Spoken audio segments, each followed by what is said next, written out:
মেমারির বিধায়ক শ্রী মধুসূদন ভট্টাচার্য তাকেও আমরা জানাই ইতিমধ্যে যাতে আজকে কি হলো। এবং দেখুন, আজ তো মহালয়া, বর্ধমান জেলার বিভিন্ন প্রান্তের মানুষ এই ধাত্রী গ্রামের যে ঘাট মালতীপুরে গঙ্গার ঘাটে তর্পণ করতে আসে।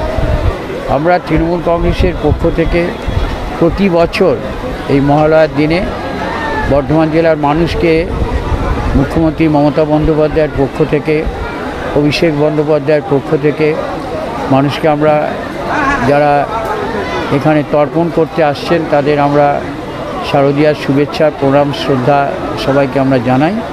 সেই সঙ্গে আমরা মানুষকে সতর্ক করি, এবারে জলস্ফীতি হয়েছে, যাতে কোনো ধরনের দুর্ঘটনা না ঘটে মানুষকে সতর্ক আমরা করি, এখান থেকে ক্যাম্প করি। এবং সেই সঙ্গে আমরা সবাই থাকি। আমাদের পঞ্চায়েত সমিতির সভাপতি শ্রাবণী এসেছেন, চঞ্চল সিংহ রায় কর্মাধ্যক্ষ, বিমল প্রধান, অশোক উপপ্রধান, সৌমিত্রবাবু, প্রমীলা প্রধান, সবাই আমরা এখানে কিন্তু সকাল থেকে এখানে থাকি।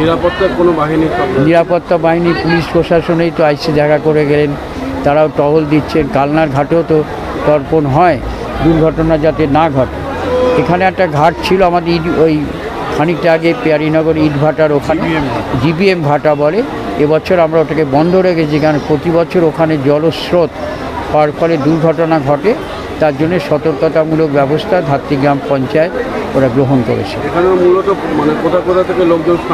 এখানে ধরুন একেবারে বর্ধমান জেলার ওই প্রান্ত থেকে, একেবারে চিত্তরঞ্জন বলুন আসে, বরাকর থেকেও আসে, বর্ধমান থেকেও আসে, মেমারি থেকেও আসে, খণ্ডঘোষ রায়না থেকেও আসে।